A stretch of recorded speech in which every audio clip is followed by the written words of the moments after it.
Back to Habs Unfiltered, episode 370. I'm your host, Blain, and I'm joined by my co-host, Trege Smith. Do it again.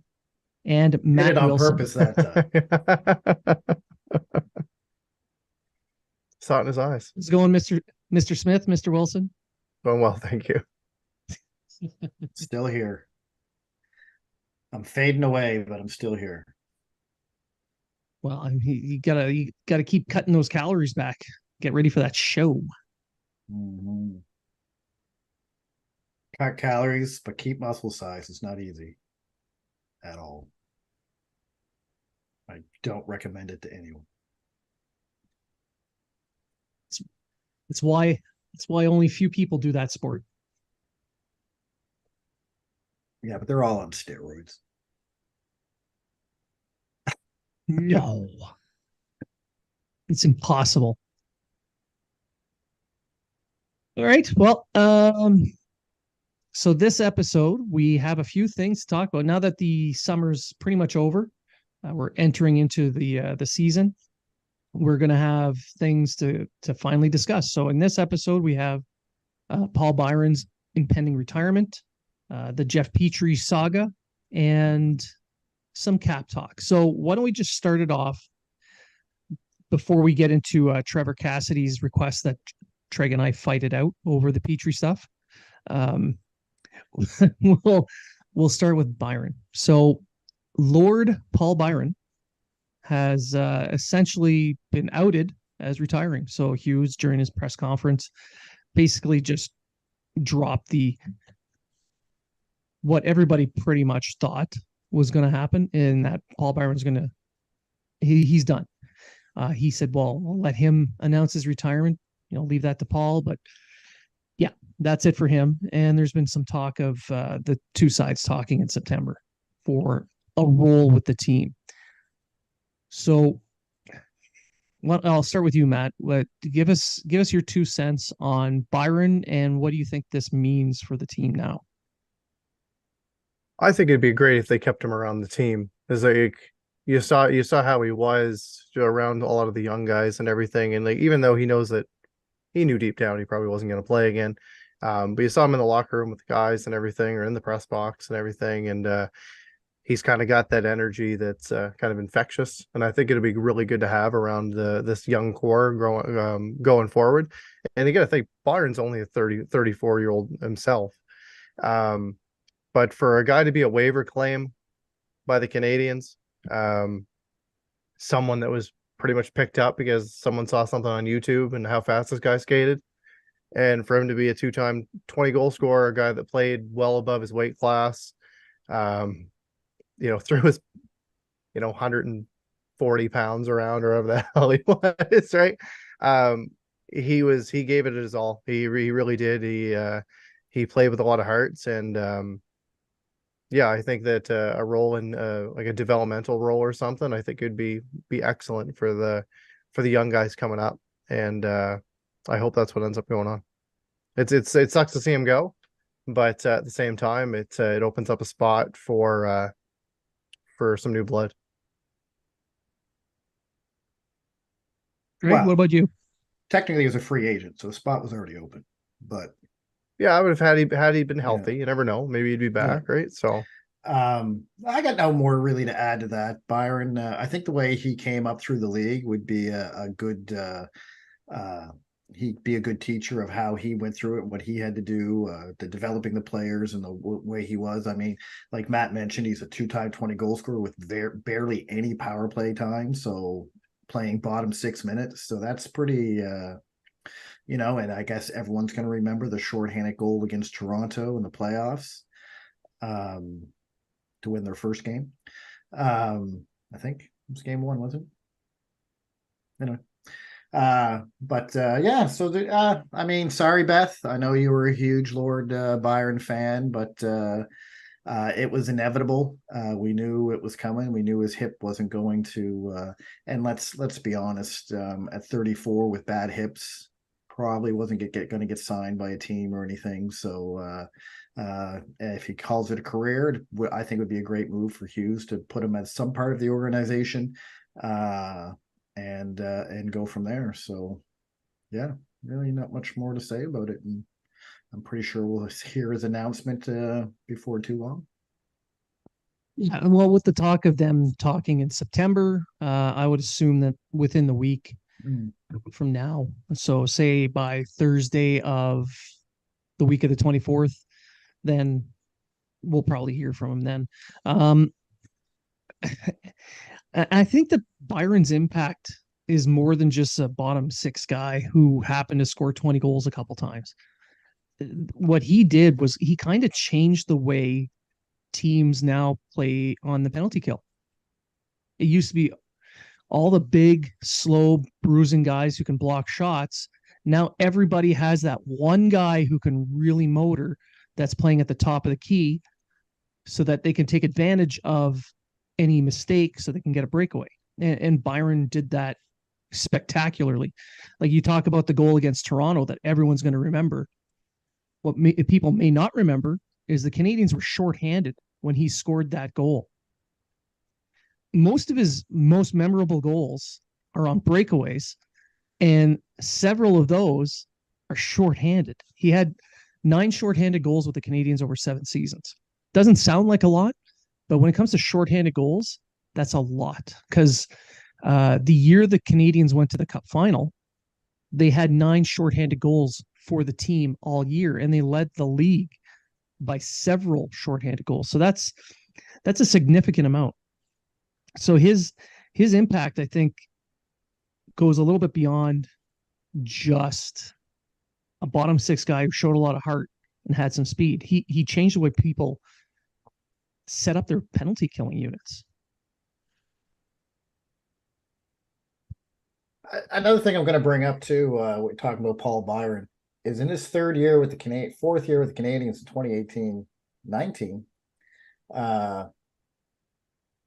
He had 31 points in 56 games with 15 goals. So he was on pace to almost hit 30 goals that year. And be, I mean, I'd have to do the math, but, like to me, you're right. Byron was more than just a bottom six guy. He was a bottom six guy that could play anywhere in the lineup. He gave that extra spark on the power play. I think he helped get young guys like Arturi Lehkonen become a better player, especially on the penalty kill. Yep. I mean, good for him. He had a great career in Montreal. It was probably one of the best waiver pickups, I think, in maybe Montreal history. Maybe. You can argue that he was, yeah. Yeah. So, I mean, I don't know all the waiver pickups, but yeah. So really, good for Byron. I hate to see you go, but hopefully you can come back to the organization and help develop some of the young guys to play a hard nosed game like you did, especially since we do have a lot of smaller players in our organization. It's true. There are a lot of small players, and he can help a little bit on that.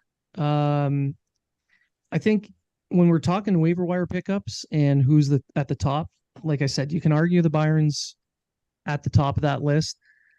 It used to be Glenn Metropolite or Steve Bégin right at the top.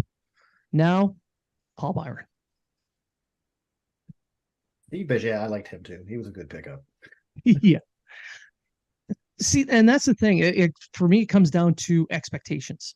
When a player's picked up off waivers, yeah, there's no pressure on these guys. If you pick this guy up off waivers and he does okay, well, his tires get pumped up a little bit more than a bottom sixer when that's all they ever are. I mean, it's all about the expectation on the player. If they come in with no expectations and they do something, that's amazing. But if there's an expectation on the guy, even if it's astronomically high for no reason, if they don't meet that, then it's a failure. Even though the guy with the astronomically high expectations would be a first line player. Yeah. But you wanted an all-star. You know what I mean? Yeah. Such is life. That's why we have extremely high expectations of Matt, because we know he can meet them. He is our all-star. He is. first ballot Hall of Famer. Yeah. The Habs Unfiltered Hall of Fame. There's only one face. All right, so want to just thank Paul Byron for everything he's done for the sport and bringing us a lot of really fun games, a lot of entertainment. So I wish him the best of luck in his retirement. Now to move on to the next bit, that is the Jeff Petry saga. He demands a trade. He gets traded. He goes to Pittsburgh. The Canadians get a better defenseman in that deal. Win-win. Then somehow Petry ends up back in Montreal and he gets flipped again. So we'll why don't we get into that whole scenario? We can start with we talked about the trade in the past. Why don't we just start with this trade that sent Petry back to his hometown? Treg, you had some very scathing remarks on Twitter. Yes. You and we need to fight it out. Yeah, I totally hated the trade. And Hughes is the biggest bum in the no, that's not what I said at all. So I looked at the trade. I looked at Petry, and yeah, his last 2 years been kind of meh.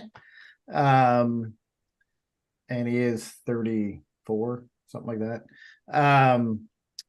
But I thought it was a bit underwhelming. I Gustav Lidstrom. I looked, I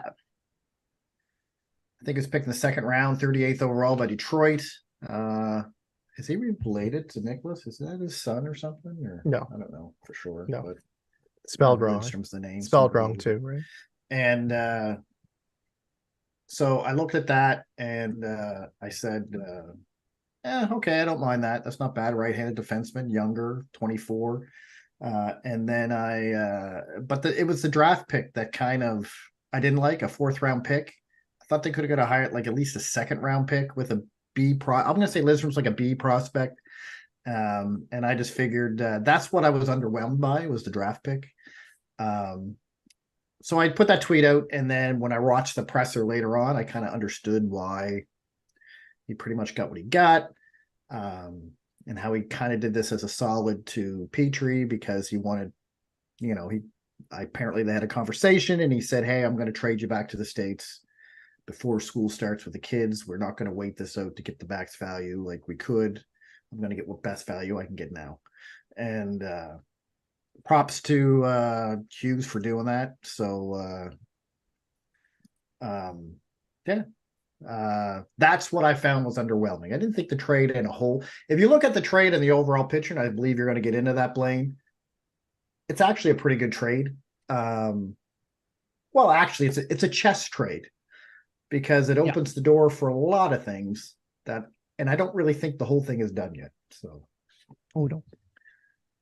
Yeah. No. What about you, Matt? What's your take on this? So I see it more of trading the man Jeff Petry as opposed to the player Jeff Petry in this deal. As Trege said, Ken Hughes did him a solid and his family a solid. They sent him back home. He was announced by the Red Wings earlier today. He's going to wear the same number as his father, who played for the Detroit Tigers for many years. So that's great for him, and it's good for his family. And from a hockey standpoint, though, I did at the same time as Treg find that it was a little bit underwhelming based on the fact that you've got a top four defenseman in Jeff Petry, even though he's an aging defenseman. And I agree, the fourth, especially the conditional fourth round pick, it's the higher of Detroit or Boston's 2025 fourth. And the fact that they retain salary as well. And so it was a little bit underwhelming for me on a hockey standpoint. I could see why he did it. And I give my props to Ken Hughes for doing a solid for a veteran player. And I think it's going to show other players that possibly want to come to Montreal that the management team that they have in place now are going to take care of you. and they're going to take care of your family. So, I'm hoping that positivity kind of rolls into, into the next seasons. And, I wish Petry the best in Detroit. That's about all I can say. I mean, so with the trade itself, I kind of agree. As a whole, it seems underwhelming. If there was no cap retention, this would be an amazing trade. But Yes. because of the cap retention, it kind of drags it down a bit. The defenseman That's they exactly picked up, why I thought it was underwhelming. Yeah, The 50% retention, I thought they get a higher pick. Yeah, exactly. And I know a lot of folks, including myself, said that the Canadians could get a first round pick if they retained. Could. And I'd argue they basically got the equivalent of a late first round pick, because what are the odds a first round pick, say at like 25 to 32, makes the NHL? What are the odds one of the one that does is anything more than a depth player? Like the odds aren't great.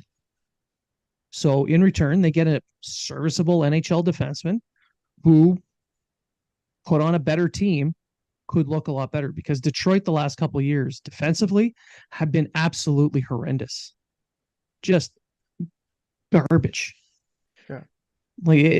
And that's saying a lot. Like Canadians had been pretty bad, but Detroit, for whatever reason, they gave up more.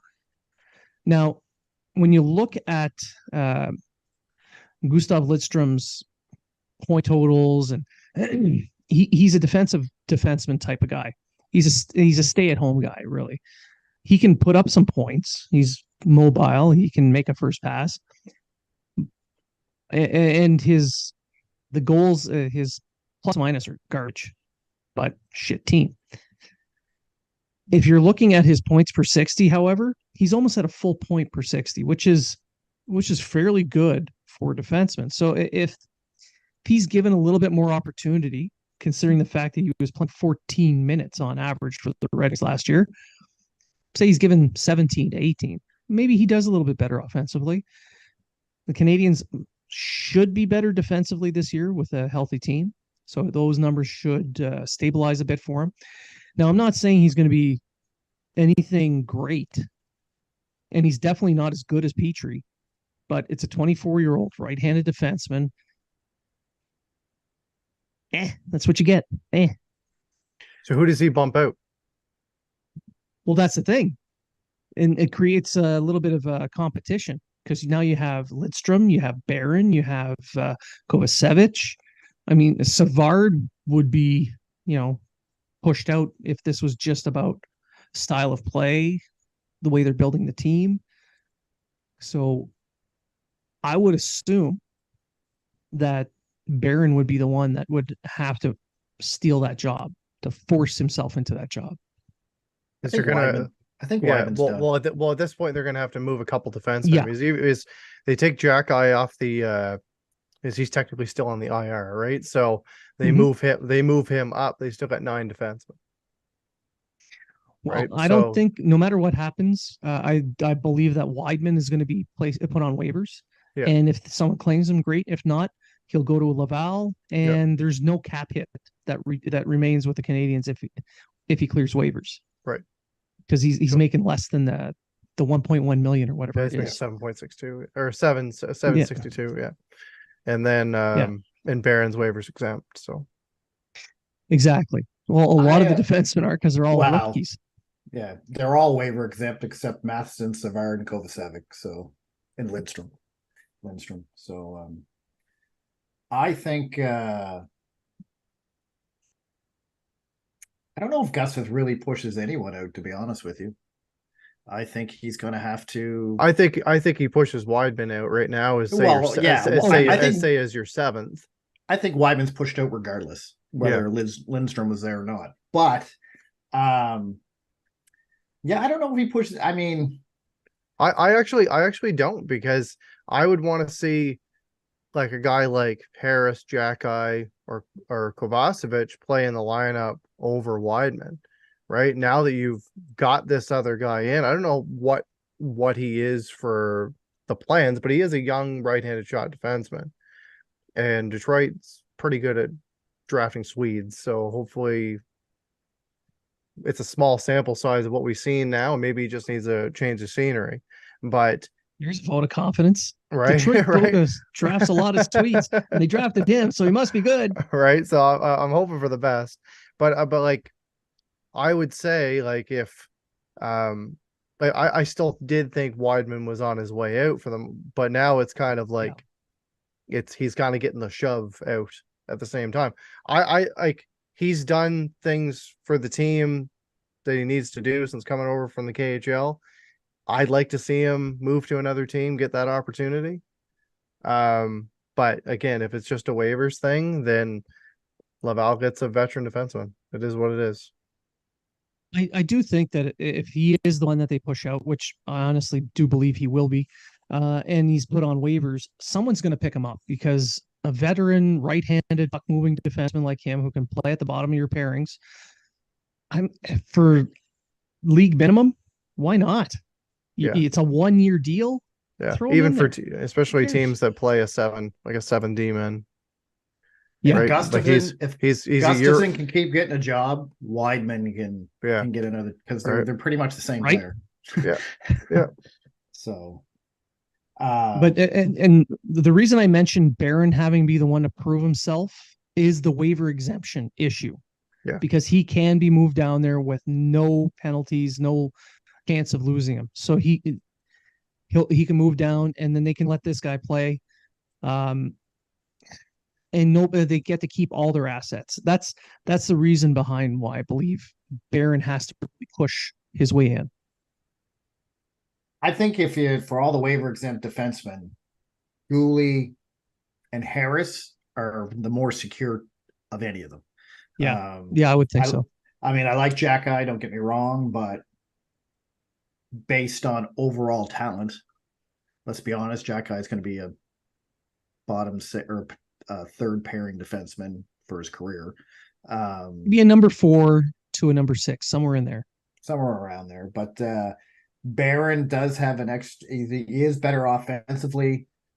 He did really have a great second half when he came into Montreal. I think the thing with Barron is he going to have a good first half when he comes into Montreal? And that's his problem. And that's his problem. So for me, I like to see Kovacevic stay. I thought he was the most steady defenseman they had out there, the most consistent defenseman. But I also think that he was just a waivers claim. I don't think he's really in their future. Technically, if you don't count Savard and Matheson, he's the old guy at 26. I you know what, I don't know if I don't know what kind of future that they have for him, but the fact that he was signed to an extension by Winnipeg, and then they went out and they picked him up on waivers, right? Like they knew they were getting this guy for a few years, so maybe he is a little bit more of a plan than what we think. And again, he was a serviceable defenseman last year. I guess you got to look at what the short, mid, and long-term plan is for Hughes. Now, I think his long-term plan is to have his core when they're ready to defend at around the 27, 28, 29 age, right? Yeah. I think guys like Kovacevic are placeholders. Same with David Savard. I think Gustav Lidstrom's another placeholder until Reinbacher and Mayu are ready. Well, he's only got one more year left on his deal. You still got Lane Hudson coming up as well, right? So you have Lane Hudson coming up. You have, you have all these defensemen now. If you ask me, Michael Matheson would be an excellent person to trade for great assets. He's the best defenseman you have on your team when it comes time. And if it remains hot this year or even going into next year, I think you got to consider moving him, because like you said, at some point, Gooley, Harris, Jack-Eye, Hudson, Reinbacher, Mayu, they're all going to start coming up and taking over. Right hand's going to be okay because Svard will be gone in a couple of years. Weidman's gone at the end of this year. Lindstrom, if they don't decide to re-sign him, will be gone at the end of this year. So your right side, Mayu and Reinbacher, they have their spots. They're just waiting for them to be able to come into it. I can't remember, is Hudson right or left? Left. So that's where you got to really think about who you're keeping and who you're moving. Yeah. I think Harris and Jack are the likely two to get moved if they're moving any of them. And only Harris, because I think he has the best value for who they want to move. I think Gooley and who am I thinking of here? Oh no, with Matheson gone, I guess if they get rid of Matheson, you could keep Harris. But I mean, you have Gooley, Jack-Eye, Harris, and Hudson. I mean, Jack-Eye can be your seventh defenseman if need be, and then you just go, or you have the three righties, and you also got to look. You also got to look in the next couple of years. Like right now, the team's pretty much going to be the way that it is, barring a trade for the next 2 seasons. And then it's the going into the 25-26 season where everything really starts to change, where you're going to see Dvorak, Armia, Evans. Savard. So, those kind of guys, those are the guys that are going to be off the books. Guys, and then Jake Allen as well, right? Like it's going to be kind of like go time. And going into that season anyway, that year, they're going to have an abundance of draft picks on 2025 with 2 firsts, 2 seconds, a third, 2 fourths, a 5th, 6th, and a 7th. So, and Carey Price is in his last season in 25. I think so. Yeah. So that also makes his LTI a little bit more appealing to other teams who may need the LTI space. Right. So looking at you, Vegas. He could be a Shea Weber type move that season because it's only for the 1 year. Yeah. So 20, and this is why I said on an earlier show, I think 25-26 is the year that they actually put the team together to start contending. Yeah. So in my opinion, it's like, who knows who else they're going to bring in, but I do agree that Matheson's value is going to be quite high. Yeah.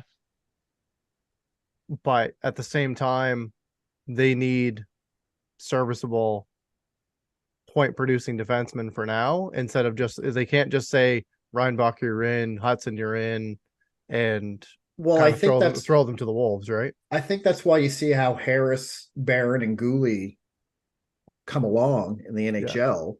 I mean, I'm not expecting Gooley to be this high point guy, but Harris could be. Barron shows he could be a good offensive defenseman.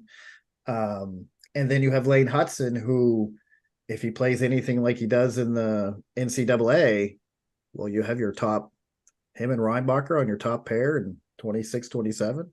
Right. This probably could be one of the best top pairs in the NHL. Could be. This is a projection. It's not a prediction. And then of course you have Gooley and Mayu on the second one, and then they've still got holes to fill. They're still a ways away from competing.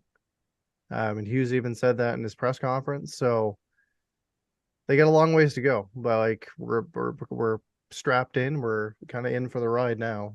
So, but this Petry trade, I think, opens the door for more moves with Smith. Does. Yeah, it's Smith. With Lindstrom. Even Lindstrom could be a trade chip later on down the road. He's in a 1-year deal. He's in his own a 1-year deal, $950. Yeah. He did mention, and I agree with. The Smith would fix cap problems, and they got so many goalies, and he might get more return now to kind of complete that whole trade. But back to the placeholder thing, I completely agree with you guys that these players, especially Lindstrom, that was just brought in, is a placeholder. I mean, you talk about all these young defensemen, like you guys named a bunch of them. The right-hand side is going to be full. I mean, Reinbacher clearly is in there. Barron, and if you go to recruits.ca with Grant McCagg, friend of the show, is on here quite often, and I write sometimes for recruits. He talked to Rob Ramage this week, and Logan Mailloux he had his tires pumped hard Ramage loves this kid. The Hunters love this kid. I understand the politics behind why people hate him. I totally get it. I kind of agree. But at some point they need to get people need a second chance. If it's going to be in Montreal, that's fine. But these guys are looking at his hockey, that side of it only, and they love the game that he brings. His defensive game is improved. Ramage really sees this kid as a top 4 defenseman. So if you've got Barron and Mayu, the Canadians have such a deep pool, all these players can't make it. So they're at the point where they'll develop these guys a little bit, but they're going to have to trade some of these guys away. And the ones that definitely get moved out are the placeholders, the current ones. Maybe the Canadians get something out of moving Lindstrom. I don't know, 5th round pick, something. Anything's better than nothing. It's the same with Kovacevic. You can get something for Kovacevic. You can get something for Lindstrom. Hell, you could even get something for David Savard if someone's looking for a. In his last year, yeah, absolutely. Yeah, in his last year. So I think it's too early right now to sit here and go who's in, who's out. Only because even with Harris, Gooley, Jack-Eye, Struble, Hudson, Reinbacher, Mayu, you really got to look at, because I think one of those or two of those guys are going to be gone as well. Because like you said, there's just no room. Once you get Lane Hudson in there, Gooley's you can probably bet on him kind of staying with the team. Lane Hudson's going to stay with the team.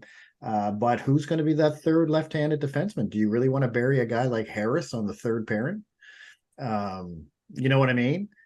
Jack-Eye is probably a better fit for that role. Harris is not he could turn out to be a highly skilled offensive defenseman. You don't really want to bury that guy. So you say, all right, we don't have room for you. So we're going to move you to a team where you can play your top 4 minutes that you deserve. Sorry, but stop trading him.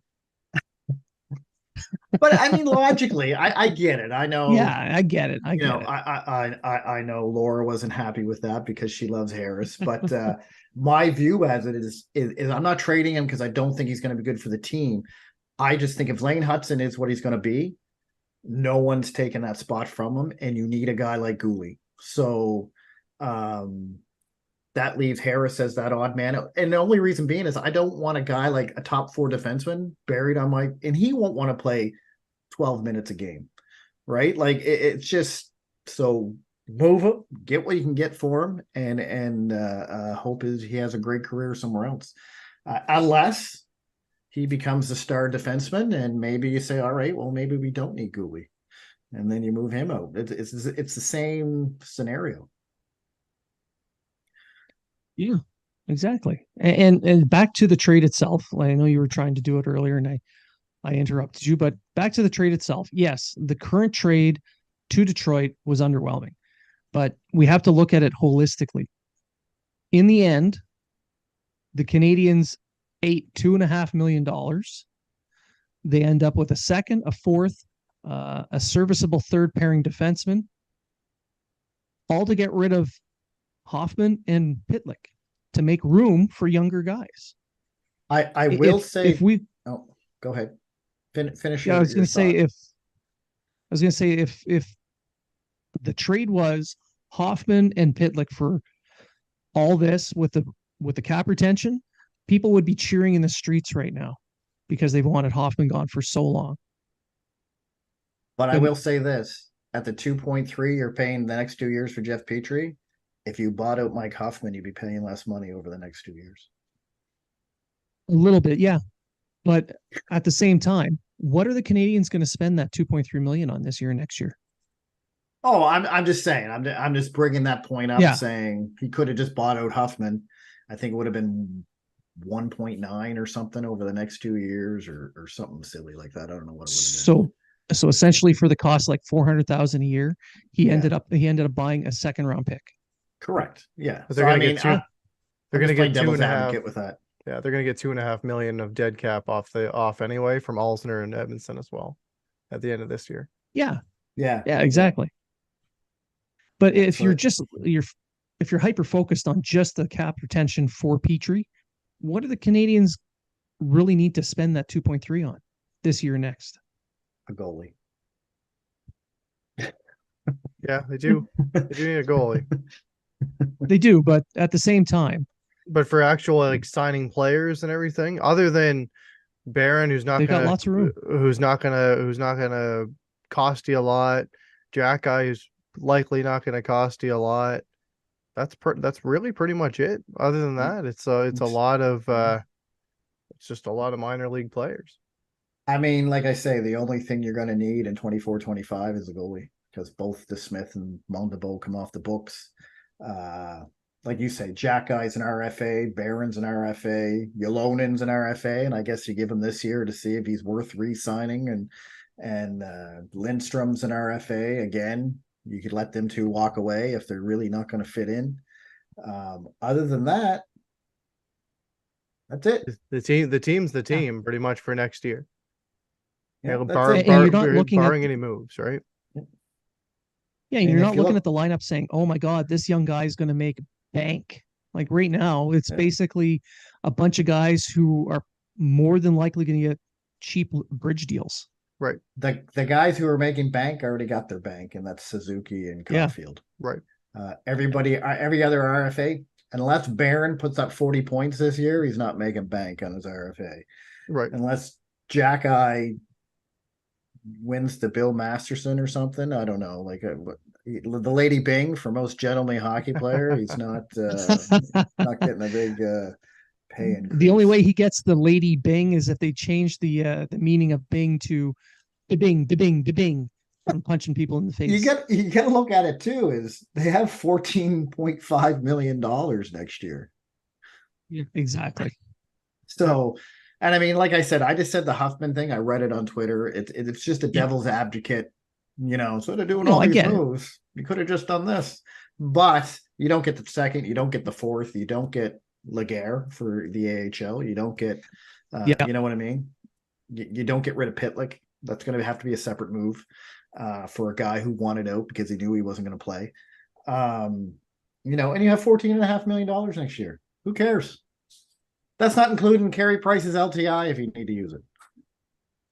And not to mention this money that they spent on this cap retention. As much as it sucks to do it, at the same time, that was the cost of making sure that they got rid of Hoffman, got rid of Pitlick, and opened up room for the young players to move up. Everyone's bitching and moaning. They want to see Yolonen. They want to see Harvey Pinard. There was no space for them to move up.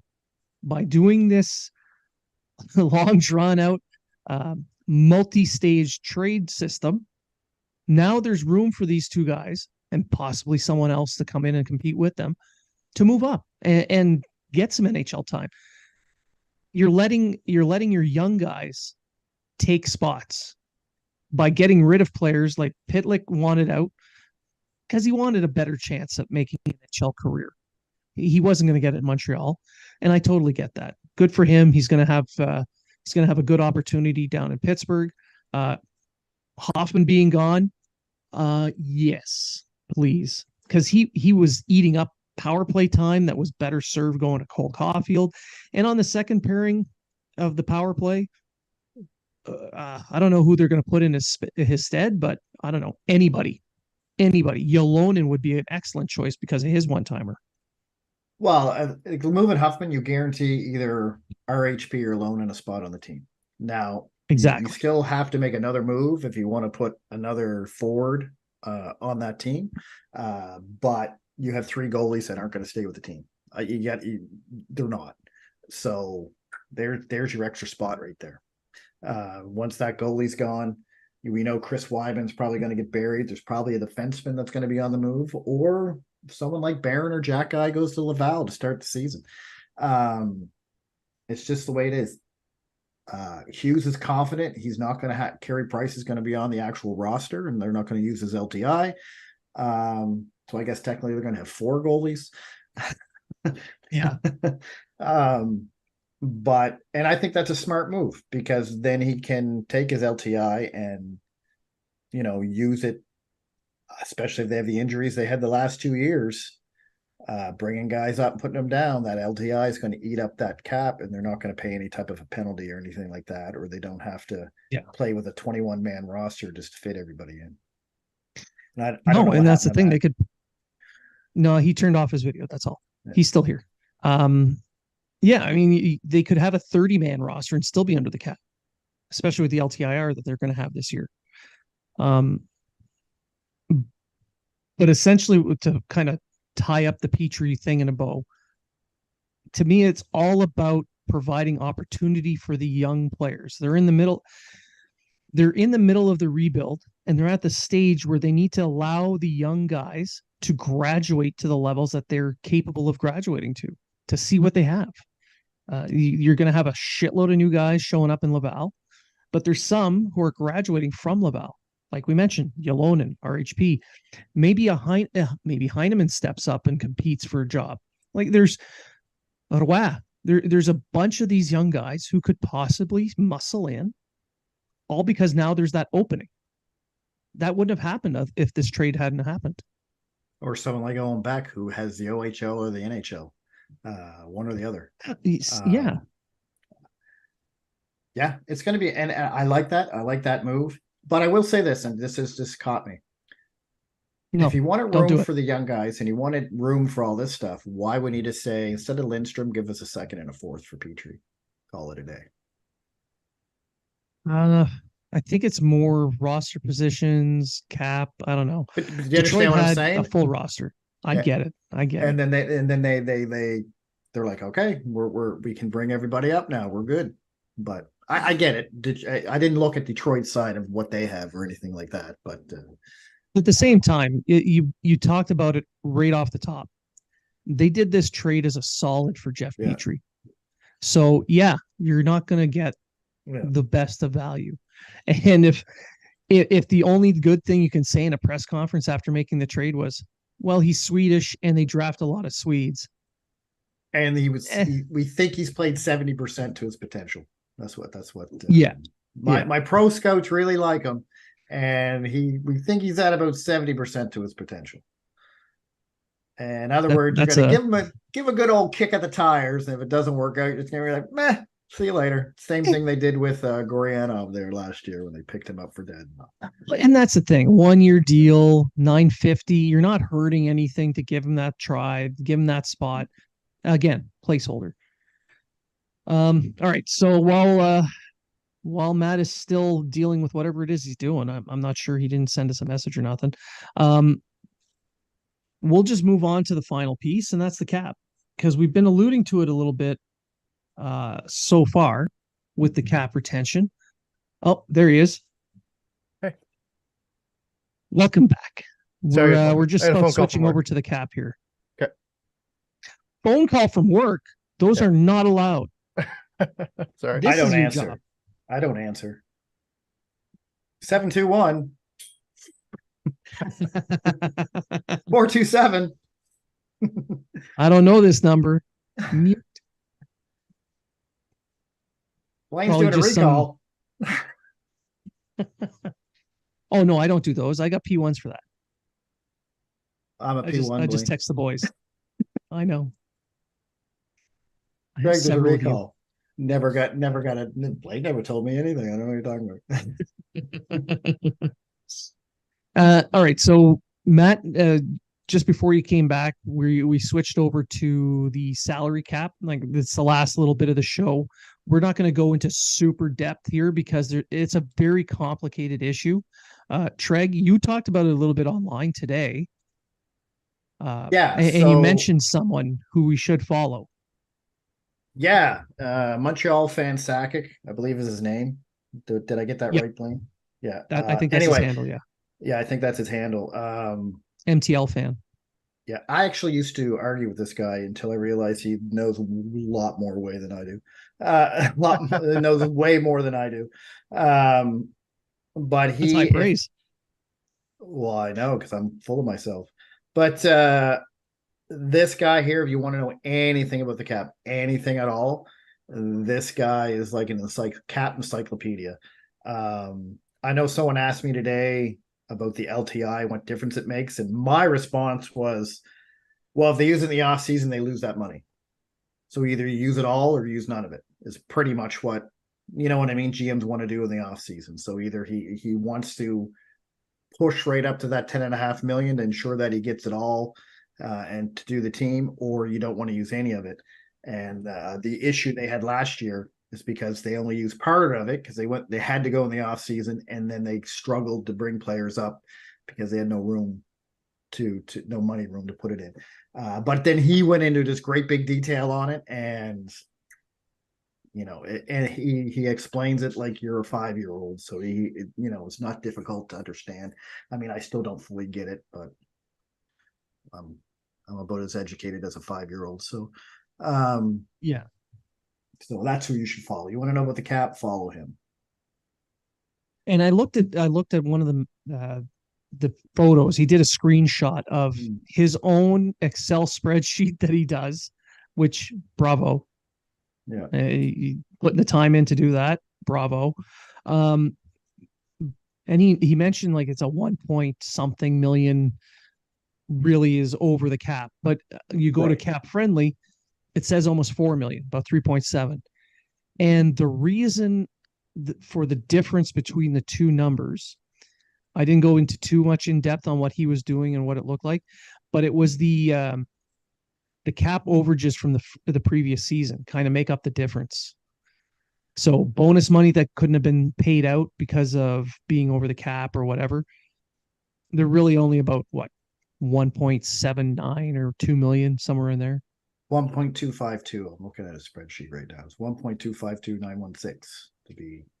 So yeah, and then you I don't know. take out the you probably can't overage. see that because of the light, but yeah, you can't see it because of the light. But anyway, follow him. He has a great thing. So I mean, if you really think about it, you put down Weidman, Weidman and Barron. Weidman and Barron. You're cap compliant, and you don't have to. Even if it's just on paper, just on paper, if you move everybody who has a waiver exemption down on paper for that one day, so that you can put Price onto LTIR, you'll maximize the full value of his contract as an overage. Not everyone, because you have to have 20 players minimum, so it has to be all but one. There you go. But I only said that because I kind of got in a little Twitter thing with this other guy. Just send everyone down. I can't do that. Yeah.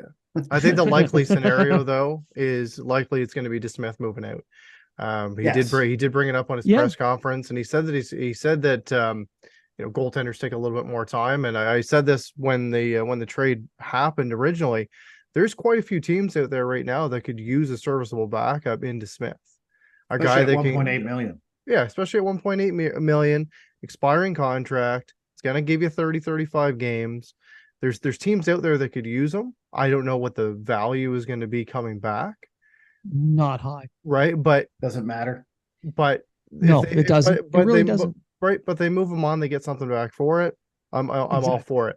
And he also said that he doesn't foresee him. He's not burying him in the AHL. So when I heard that, I'm like, he's either staying or he's getting traded. And I think it's more likely it's going to be a trade. Yeah. I don't know if it was Angles or one of those guys did say any one of the goalies he's willing to move for the right price. Right. So I think it was Eric. He's not really set on one. I think DeSmith will be the easiest to move, and they would rather move him over Montembeault. Yeah. Allen will be the hardest just because he's 3.8 million for the next 2 years. I think he wants to get it done before people start showing up to camp and everything. I really do. I don't think he wants this to be a during camp decision. I think my thing is though, if you say you trade to Smith and then Primo gets put on waivers and gets claimed, your depth in goaltending is pretty much gone. I mean, you got Jacob Dobes who's going to play in Laval next year, but that's it. Yeah. Then they got that man. I guess Verbetic maybe. No, they brought in another guy in an AHL deal. I don't remember his name though. I know they had Verbetic on his ECHL deal or AHL deal when he was playing in Trois Rivières. And I don't think they brought the former Islander goalie back. No, they didn't. No. They brought in No. they brought in another goalie. I'll look him up really quick because I remember his name. But he's on an AHL deal. So I'm saying Yes. if we have injuries to Yes, Montembeault yes. and say Allen, Dobe's your guy. Right. At least Caden Primo has a little bit of NHL experience, and if he's not too shell shocked, he might be all right. But Yeah, they don't have anyone else. No. But what are the odds a third year in a row they get completely decimated again? Hey, I think they're pretty They high. got new medical people now. Yeah. No, they have new trainers. Yeah. The 80-year-old doctor is still there. Rub a little Robitussin on it. He'll be all right. Rub some dirt into that. Here's some Builds ibuprofen. character. Here's some ibuprofen. You're okay. Take the night off. He's an old Navy. Well, at he's least an old Navy doctor. Yeah. Here's some Cepacol. I just broke my arm. Here's some more ibuprofen. We'll put a little bandage on that. You'll be good. You can go back to work tomorrow. My hand's not attached. Dr. Mulder does look like one of those civvy doctors that comes to Halifax. You know that old guy that up on the fourth floor? Yeah. And that's what he does. Yeah. Did you try ibuprofen? Yeah. I hurt my knee. Why are you looking at my elbow? Oh, It's all no, sorry. connected. It's all connected. Head bone's connected to the neck bone, man. Anyway. No, I do see one more trade happening before the training camp starts, and it's a goalie. It will have an impact on the cap, clearly. And they will be under the cap by training camp, and moving Price to LTIR. They'll have the 10.5 to be able to play with, which gives them a lot of room to take on a shit contract at trade deadline and maybe get something back. So it's chess pieces being moved around the board. And like we say, Basically what it is. any moves they make now are placeholders for the next couple years until all these young guys are polished and ready to go. And then they'll start plugging in veterans here or there just to guide these young guys. And that sounds like how you do a rebuild. I don't know if anyone else realized that, but and guess what, guys? It didn't take 5 to 10 years like everyone said it was going to take, because the new salary cap NHL, you can shorten your rebuild fairly easy. It's true. And for anyone thinking that, what are they going to do? How are they going to take things on? Cap wise, I don't see them making any massive moves to eat up a lot of cap between now and the end of not this coming season, but the following season when Petry's money's off the board. There might be one major move done, but he's not going to go playing with his cap structure until that point. I think that's the cutoff point when he sees the team being ready to compete. I think you can see this year, maybe at the trade deadline, him taking a larger contract, or Christmas time taking a larger contract for a high draft pick. Especially short term, though, for 1 year, like some defenseman who's making 6.2 million, who's only not doing what he used to be able to do, they can say, you know what, you throw in your first round draft pick, we'll take that guy. And then send on a Robidas Island or something. Well, we have Robidas on the staff, so we'll be able to guide you to the island. He has the map. All right, so that's pretty much it for the show. Going to give some final thoughts. So, Matt, final thoughts from you. Nothing hockey related. Just got back from Montreal. Saw Metallica, Five Finger Death Punch, Pantera, a couple other bands. Fantastic time. And I'll give a shout out to 49th Parallel Cafe on McGill Street. If you live in Montreal, go check it out. They've got great donuts. Okay. Yeah. Treg? I know you're Wha- salivating from hearing the word donuts, but you can't have them, Why did the girl keep buying so many books? for fuck's sakes. Because she had no shelf control. Where do sharks go on vacation? Finland. Okay, you did that one. So now I gotta do one. And I don't have the calendar. These are just coming up. So what do you call two men sitting on a windowsill together? What? Curtain rod. Uh, Terrible joke. Terrible joke. I'm in pain from having heard that. I'm putting in a Veterans Affairs claim. Yeah. Because of that joke. wasn't work related. Well, I'm paid 24/7, so everything's work related. Actually, I another make my thing. $1.75 an hour. I did an AMA today while I was at the gym, and my friend of mine, Britt, she asked what my calories in that were like. So if you want to know what I eat in the run of a day, how many calories in that, because some people have asked me, it's written right there. So now you know. It's not a lot. Yeah. It's not a lot. What are your final thoughts, Blain?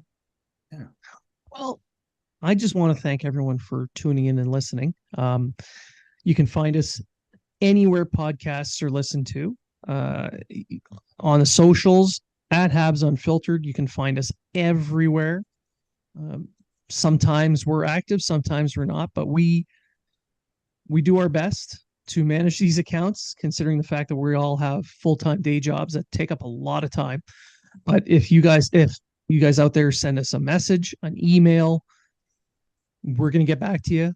And we like these comments and the interactions that we have with everybody, because it provides us not only content for the show, but the community that's built around this has been amazing. Yeah, I just enjoy talking to everybody out there. Some people we get to meet in person. I talked to Yan over the last couple of days. He's going to be in Halifax. We're going to meet up. This isn't just, hey, we know each other online. We're willing to meet our friends that we've made online. We're clearly going to vet you, because you have to meet a certain requirement to be able to meet Trege. His standard is fairly high. I'm an introvert. I don't go out very often. But, and that's the thing, like, all I'm trying to say is this community that's been the Habs Twitter community, threads now, just really enjoy it. So thank you to everybody who's been listening to us for all these years and help us make this show. There's Suze. And help us make this show one of the top Habs related shows in the world. It's Matt's good looks. Because of Matt's good looks. But anyway, I want to thank everyone for listening. And remember,